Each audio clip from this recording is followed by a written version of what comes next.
What's up, Picks and Parlay family? It's me. It's Wednesday. It is October 16th.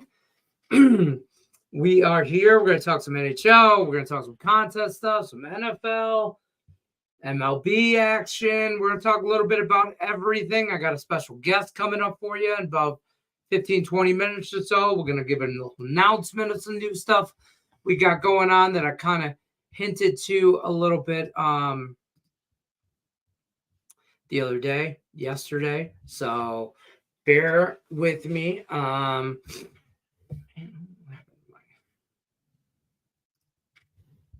second. Going over here. Let me share this.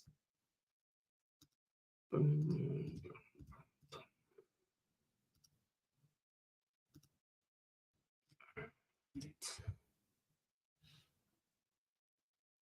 Here we go. Maybe. I think that worked. All right, perfect. Anyways, we're here. We're going to go over some stuff. Got some action going on tonight. I want to talk about. Yeah. Honestly. Let's go over that. First of all, don't forget, like, share, subscribe. Use the promo code below right here, LENNY20. Save you 20% off everything at Picks and Parlays. I don't know why that's like that. picksandparlays.net. You can go over to the website, get everybody's premium plays over there. Use this promo code. It'll save you money. And the website over there, a lot of handicappers over there will make you some money. Don't forget also about our contest, College Pick'em contest. We should go over as well. The link is in the description of the video. NFL contest links in the description of the video. All that good stuff. Guess where it's at? In the description of the video. So get in over there while you can. I don't know what the I wonder what the games are this week. Can I make my picks? Can you make picks up for week 8?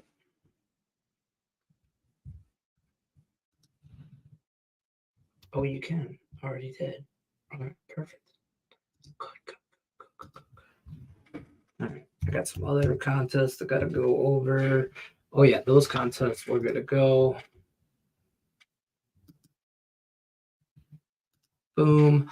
We got the NFL contest. You know, obviously that's week in and week out. So get in over there. Penguins, Kings, and the Dodgers 3-game money line parlay. Let's get into that because I want to. Also, like I told you, I got a special guest coming up. We got a big announcement for you guys, college football people. You guys are gonna really like this. So stay on the hook for that. 15, 20 minutes. They should be coming by. Brand new venture. Brand new. Boy, I'll tell you what, I don't know if anybody's in that pub sports radio contest. Shout out to our boys over there. I missed the week. I forgot a week.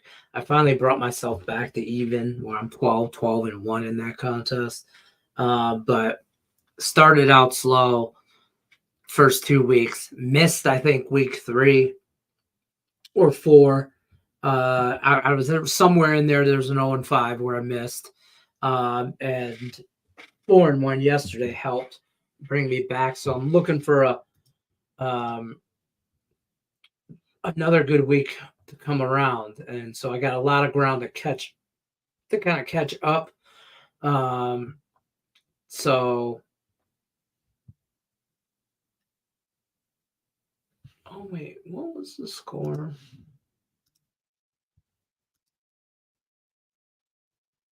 I don't know why I have that. It's listed as whatever, but that's a wrong.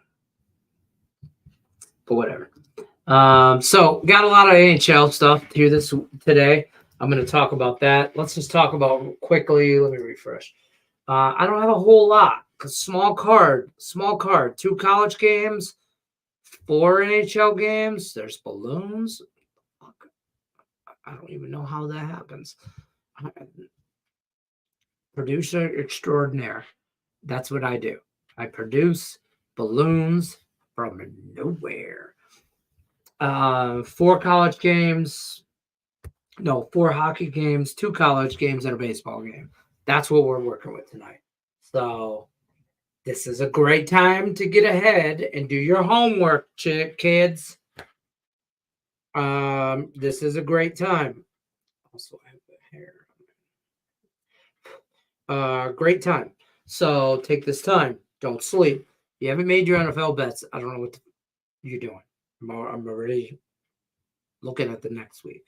There's some stuff I got to see about them. First of all, the NFL. I think the Lions are going to go get Hassan Reddick, and I don't know if I like it. I don't know, but I'm on the under 56 in Western Kentucky, Sam Houston. And I'll tell you why. All college football right here. Pro report. Can we look at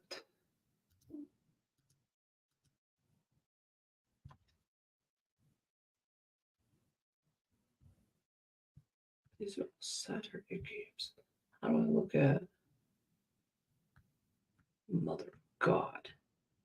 Anyways. Here we go. Here we go. All right. Sam Houston. I got 56 is where I'm at on the total. Yeah, I got it at 56. I see now. 55s. So I feel good about that. Okay. I am there. I just kind of rolled under. I don't necessarily love a side one way or the other. Just looking over stuff. I don't really know.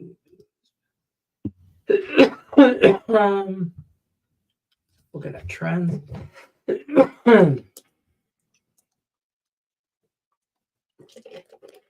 One of the last 5. I didn't see anything that stood out like, oh my God, I love this. You know what I mean? Listen, I'm also just FYI. I like Florida International for no reason other than UTEP is bad. Even though FIU just lost 31-24 in overtime to Liberty Bibbidi. I just 2-4 overall, 1-1 in the conference. UTEP's just bad. I'm probably just gonna do something teaser wise. I'm gonna take FIU down to like a money line situation in a 6-point teaser, and probably get on the under in that Western Kentucky and Sam Houston game. I just don't see. I don't see a whole lot of nothing. I know there's going to be some points. I might go. I think you could go either way. I think that total in that game, that Western Kentucky game, is pretty spot on. Okay, so however you want to tease. But I think that total's pretty freaking accurate. Talk to me about college football before we get into the NHL. For tonight, we talked about that. Till I collapse, I'm spilling these raps as long as you feel them. Good luck today, my fellow. Love the board. You love the board today. I hear people say they hate the board. I kind of like the NHL board. But I am treading lightly in the NHL. So, thinking that the Vikings will end their 4-game losing streak against the Lions. Whatever. If they don't, if the Lions go into Minnesota and beat Minnesota, it's a statement game. It's over. It's ended without an Aiden Hutchinson. That's a different conversation. Lions have covered the last 7 against Minnesota. Yeah, I know. What do you think about the game The UTEP game. I'll talk to you about that in a second. Or just talked about that. Right, Cape Sabres lost the other night. Yeah. I know. Spot for the Sabres. All right. So look, we do a lot of things for picks and parlays. You know, everything we do, Brandon, on this channel is all P&P.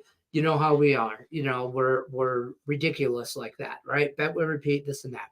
We all know about our friends over at Winners and Winers, and we all work. You know, we're all one big happy dysfunctional family. We've said that for years. Okay, so me and Scott Reichel, bring Scott Reichel in here right now. Bum, bum, bum, bum. Surprise, Scott Reichel. Welcome to the Bet Win Repeat show, Scott Reichel. You want to tell them a little bit about what we're going to do and when we're going to do it and how we're going to do it and all that good stuff? Or, you know, I mean, it's kind of a work in progress, people. So if you're looking for a lot of details, you're in the wrong place anyway. I was going to say, first of all, how's it going? Second of all, I can do that, but it's your show. So if you want to do the reveal, you're more than welcome to. It's fine either way. This is the people's show. I'm just a conduit of the people here on Bet One Repeat. Okay, that belongs on a resume. A conduit of the people. That's pretty good. I'm a conduit of the people. I just put that on my resume. That's pretty good. Yeah, I think sometimes the stuff just rolls off the tip of the tongue. Good. We're gonna do a college football show. So as much as I like to talk college football and break it down, there is a lot of it, and Scott Reichel is very, very, very well versed in the college football world. And I kind of can get a little overwhelmed with it too. So I think this is going to be a good yin-yang situation. We're going to do a college football breakdown, top 25 breakdown, give out like a best bet type situation. We're going to do this on the Winners and Winers channel. So you guys got to go over to the Winners and Winers channel, watch, subscribe if you haven't already, ring the bell for notifications. They got a lot of free content over there as well. And then we're going to do this on Thursdays. Correct me if I'm wrong, right? Yeah. Thursdays. I know it's a very fluid situation, guys. Yeah, my understanding is we're going to try to aim for Thursdays at around 7. Now, for this week, I am a bit busy then, so we are going to do it at 4 o'clock tomorrow. So we are going to try to do it a bit earlier, but there will be an episode basically every Thursday covering college football. So yes, we're going to try and do it every Thursday. If we do it like, say, 7 o'clock Eastern, where we can kind of roll somewheres, maybe even get a live bet onto something in the NFL and break down the college football week as it stands. Tomorrow, we're going to do it a little earlier just for scheduling purposes. We're going to go at 4 o'clock Eastern. So here's what we're going to do, folks. You degenerate, but you got to tell these Bet Win Repeat. I'm a man, the conduit of the people, so I know the people, Scott. You got to give them exactly what to do when they have to do it. So you degenerates, after we place all our bets during Bet Win Repeat for all the stuff we have for the day, you're going to, when I sign off and I hit the end button, we're going to go over to Winners and Winers and we're going to watch the college show. Everybody understands. Great. Good job, everybody. What's new, man? How you been? How's things? We haven't spoke too much. We haven't been. I know we did shows back in the day with Allie Burns and all that, and we've been on shows together, but this is our first just us type situation. So what are your thoughts about this? Yeah, I can feel the excitement. You know, the chemistry between the two of us was always extremely noticeable, so I'm looking forward to it. But yeah, can't complain. Sorry, I don't want to ruin the mood, but unlike your team, my team's up 2-0 in the ALCS, so I'm going to see what happens. But you know, I mean, you know, whatever. You're wearing the hat. It's fair game. You're wearing the hat. Listen, it's fair. Baseball's over. It's just I haven't.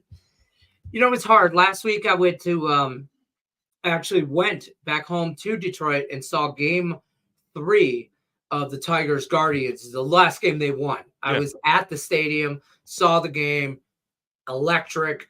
We won 3-0. It was, oh my God, it was the greatest party ever. You know, it was wonderful. And then it was chaos ensued, and literally not pitching chaos. So, but whatever, I was glad to see a playoff game and do all that. And, you know, was that your first playoff game? No, I was 12. Would have been my last one, but it was the 84-85 series against the Padres, World Series. I was there. Nice. So I was there. My grandfather got me in. My grandmother was like a concession beer. I'm assuming you were not there for the Gibson home run against Gossage. No. I'm assuming you're a different game. Okay. You're shocked No, I even knew about that. But okay. yeah, yeah. Now I was, in some kind of weird world, I was hoping for a Tigers Padres 40th anniversary Yeah. World Series again. But now that that is all done, I'm hoping for a Subway Series. I'm hoping for Mets and the Yankees. What are your thoughts on that? Is that what you want? What do you want? As a Yankees fan, I think I have to root for it, not because of the rivalry, but because I think the Dodgers are better than the Mets. So, of course, as a Yankees fan, I'd be rooting for the worst team to get through. Now, I'm not saying I'm not trying to disrespect the Mets. I recognize that they're dangerous, and I'm not writing them off. But if you're asking me right now, which team scares me more between the Mets and the Dodgers, I'd rather face the team without Betts and Ohtani. If I had to pick between the two of them, I Fair. feel that's probably the safe move. Now, it might cheer you up or it might not. Would it make you feel any better if I told you that I had a Tigers to make the World Series ticket at 14-1? So we suffered with that together. Does that make you feel any better? Okay. At least we can, we can cry in I'm our still beers pissed together. at Brisky throwing the fastball to Fry, which was the dumbest meatball you could possibly throw in the I I, situation. I was But flying back that Saturday during the I actually moved my flight to make sure I was not in or on an airplane during Game 5.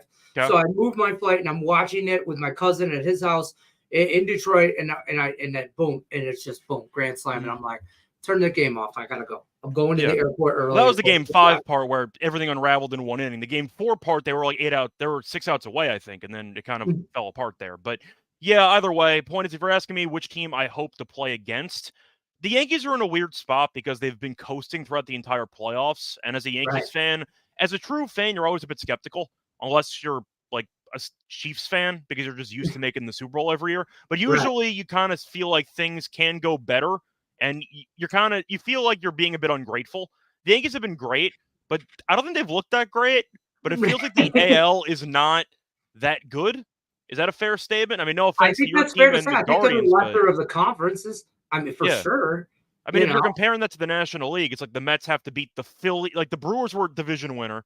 You have the Phillies, who had the best record in the league, I believe, and then you have the Dodgers. And you're looking at the Yankees, and it's like, yeah, you want to beat the Royals and the Guardians for a spot in the World? Like, sure, yeah, that sounds good to All me. right, let's go. Like that's what I'm saying. So I'm not complaining. Yankees look great. The bullpen's been really good. But if you're asking me how I feel about the team, they just can't get hits with guys on base.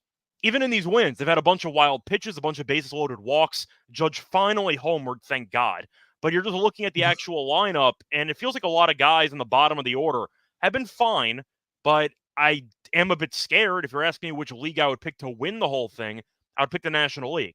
Like I think the Dodgers should be favored over the Yankees in a World Series. The Yankees should be favored over the Mets because they got home field, they had the better record, and you could argue just based on star power, the Yankees are a better team.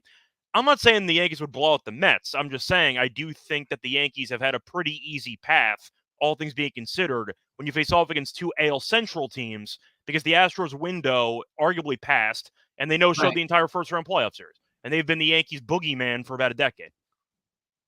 I like that. That's a good breakdown, and I agree. I think from a perspective, sure, you don't want. Yeah, you probably want to face the Mets, but even though the Mets are like, I feel like the Mets They're a team of destiny.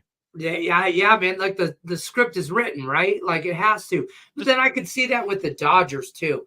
I mean, Ohtani is the face of baseball, and they want to give him his championship. But then that being said, I mean, the Yankees are just one star after another lined up. Like they look like an all-star roster, and I want to see the Yankees and the Mets. I just think that the true baseball fan does not want the diehard guy. They don't want the Dodgers. No matter what, nobody wants to play. Nobody wants to see Dodgers fans. Major League Baseball will be thrilled if any of those teams besides the Guardians makes the World Series. They will be thrilled. It doesn't matter whether it's Yankees, Mets. Yankees, Dodgers would do better because you get the Japanese fans for Ohtani, and that definitely impacts the West Coast as well. But if you're just asking what MLB wants, anybody but the Guardians, and they're fine. Anybody. They're going to make a bunch of money. After last year's Rangers Diamondbacks World Series, which I'm sure most people did not watch, just being honest. I watched a decent amount of that series because I had money on the games. I'm sure most people didn't care. But I feel like when you're looking at the actual series and what we're expecting, I don't know what your thoughts were in going into these two series. I had Dodgers in 7. I had Yankees in 6. That was my initial thought, and I feel like the Yankees right now are pacing to maybe win in 4 or 5. I still think the Dodgers series is going to be an absolute war, so I'm not picking that to really change. I still like Dodgers in 7. But I feel like these series have kind of played out the way that I thought they were going to.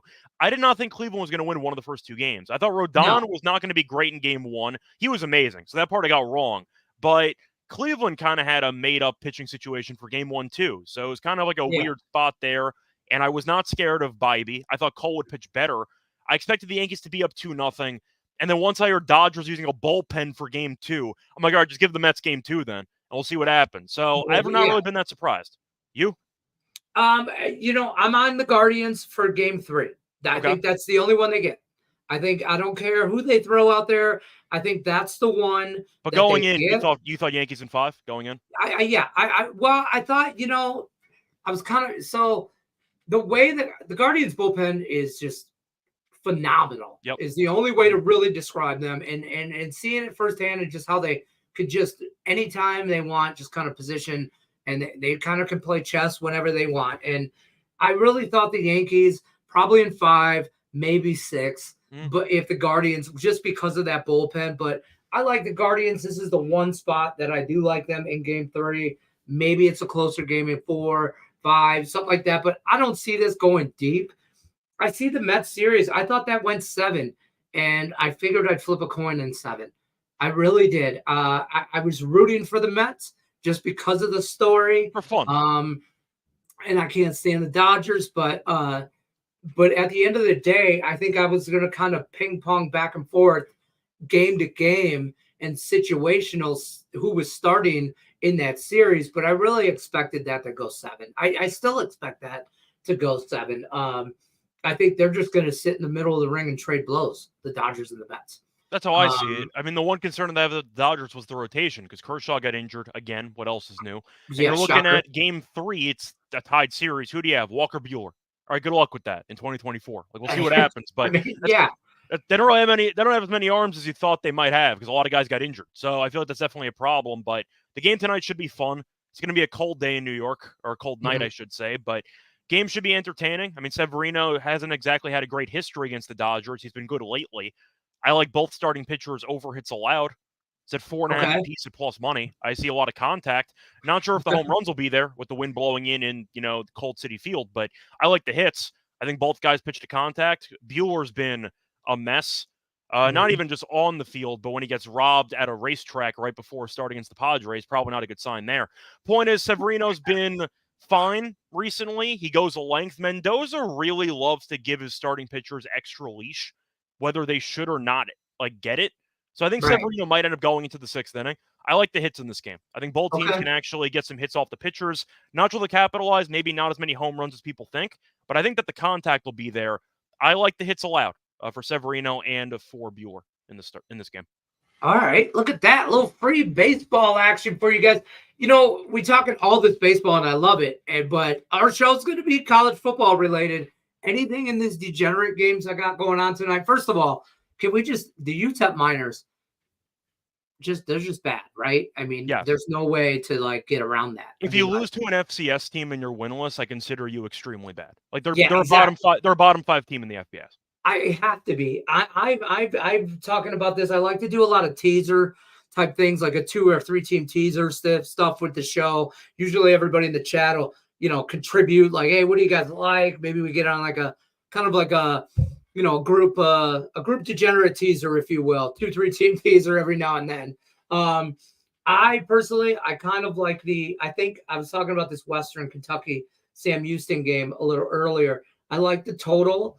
And I think I got it at under 56 personally, but I think that total is right there. So I was telling everybody for teaser purposes, you could probably tease up or down in that total if you wanted to. And then I would take Florida International down to whatever because they're just going to beat the dog shit out of UTEP.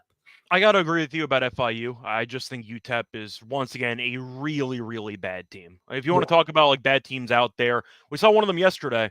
I think Kennesaw is definitely bottom 5. I think that team is really bad. A point is, though, you are looking at FIU, who's been fine. Now, they also lost to an FCS team. I'll admit it. They lost to Manhattan because their guy fumbled the 1.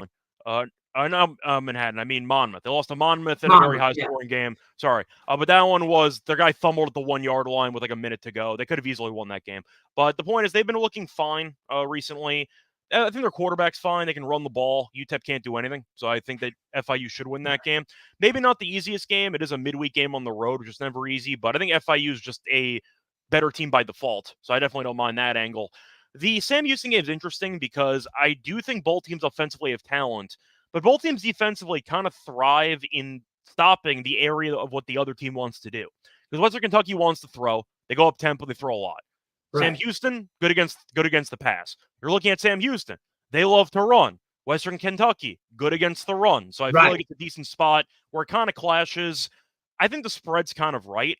I get you want to make an argument for the home team being favored here. I think these teams are pretty even. I mean, Sam Houston's 5-1. You're looking at Western Kentucky, who's 4-2. They're both undefeated in conference play. I think these teams are pretty neck and neck. I think they're pretty equal. So I think I'd agree with you about the under. I see a very close game. If you want to tease that, that's fine. Yeah. I would say probably, I think both teams finish in the mid to high 20s. I think the game is going to be close to the regular total. You might get a middle out of it. But I can see it landing somewhere in potentially like the 57, 58 range, give or take. I think it's a close game. I think it'll be a lot of fun. I think that total's like pretty spot on. That's why I was saying if you guys really want to tease it like down to 50 and go over that, I think you can get there. I think a less sweat, if you will, is probably teasing it up to 62 and keeping it under or something like that, or where however, shop your lines, everybody. I mean, I see 55s out there. I also got 56. There's some 55s and a halves out there. Shop your lines. I think the best part about this college football slate is Florida International, in my opinion. But that's all I really got for today. Did you have anything else you want to plug while you're here over at Winners and Winers? Feel free. Yeah, Otherwise, sure. I keep this short and sweet and degenerate. Yeah, sounds good. I'll quickly just mention a couple things that I do like. This was actually my YouTube play. I like the over in the Bruins game. The Avalanche have allowed 6+ goals in every game this season. Yeah, I do know that. So they are really bad defensively. Well. They are really, really bad. But I like the over there, whether it's 6 or 6.5. Bruins have also been involved in high-scoring games. I believe 3 of the first 4 have had at least 7. Colorado's been very aggressive pulling the goalie. One thing I have noticed throughout the league, a lot of teams pulling the goalie down 3, which was not really a thing, which I always wondered why that didn't happen more often. Colorado's done it twice already. Pulled the goalie down 3 against the Islanders last game. Pulled the goalie down 3 against the Knights in the first game with like 4 minutes to go. So a 4-1 game, and suddenly if you get 6, it's actually a decent push draw because they're pulling people left and right. But I like the over in that matchup. I think you'll get a lot of goals there. For the WNBA slate, I'll go with Phoebich under 9.5 points for game 3 of the finals there. 3-point shooter for the Liberty. I think she's very good, but I think that Lainey Hamilton's healthy again. I think her minutes might go down a bit. She had 3 points in game 2. I'm on the under 9.5 for Phoebich. That's kind of my two thoughts there. I got nothing going on at WNBA, so I need that. I like that action. As far as like NHL, we didn't even really touch base on that. I'm on Buffalo team total over. Yep. I took it at 3 even. I wish I would have got it at 2.5. I'm on the Kings under with the Maple Leafs under 6.5. I'm on Colorado in the over. And I know they for every reason you just said, I'm also on that over, but I do think they score today. I don't feel real great about it. I have been also treading very, very lightly in the NHL because I'm one of those. It's very early. I'm one of those guys that I gotta get a little momentum going in the NHL. Mm-hmm. You know what I mean? I know what you mean. It's also just a matter of a bit of unknown. A lot of the stats are going to pull from last year.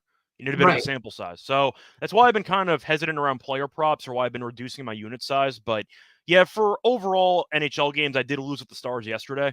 I had -1.5. Blackwood was great in net. He had 35 saves. Montreal. In regulation, yeah. I mean, sometimes run into a hot goalie. I'm not going to overreact to it, but Colorado defensively has been just a complete catastrophe. So I have to go with the over in that one. I see a lot of goals. You can even get a 3-3 game. You automatically win. Just goes to overtime. I definitely could see each team getting the 3 goals. 100%. I kind of want to live bet it too because I know in the live bet, like going into the third period, I will make money live betting. I don't know if you live bet a lot or not, but I like the live wager a little bit and watching it. You could just see momentum in hockey. There's nothing like it. And you can just feel like, oh, there's a goal coming. You know what I mean? Or something like that. So I like to do that. A lot of empty netters, stuff like that. I'll do a lot of live bet. And NHL too, once I get a little bit more sample size and we're not really pulling from those stats from last year, like you just mentioned, I do a lot of like in regulation bets as well in NHL. Yeah, I feel like I kind of pivot more to first period stuff. I agree with you about maybe jumping on for an empty netter. I have capitalized on some empty net draws because some live books have not, or live markets haven't adjusted to coaches pulling down 3. So you can find some great like puck line prices there. Point is though, for the first period, if there is a number that for a total, let's say the number 6.5, and I want 6. Instead of forcing 6.5, sometimes I'll take a soccer approach. I'll wait 5-10 minutes. Nobody scores. I'll live bet the over because the line drops and I can get a better line out of it. So sometimes I do that. Of course, it can backfire. If you get a goal in 2 minutes, then it is what it is. But you weren't going to bet it anyway. So the point is sometimes you can wait out the first 5-10 minutes in a feel-out start to the game. And then once you feel like you've seen the line shift and you can buy low on a total, then I'll jump in. So I do that too. All right. I like that. That's good. Hey, I like that. Boy, I'll tell you what, Thursday nights are going to be fun around these parts. Don't forget, go over to Winners and Winers. You got to like, share, subscribe, all that good stuff. Hit that notification button so you never miss any free content, all that stuff. If you haven't already, pick some parlays, subscribe. 49,700. That's the number before I went live today. So I need 300. I know all you people watching have 300 bootleg accounts. Okay? Tell your mama, tell your friend, tell your mail lady. I need somebody to come subscribe. I want to hit 50K. So I'll see you guys tomorrow, 3 o'clock Eastern. And then right after that, I'll give you instructions, winners and whiners. I appreciate everybody stopping by. We'll see you guys tomorrow. Good luck unless you're against us. Take care, folks.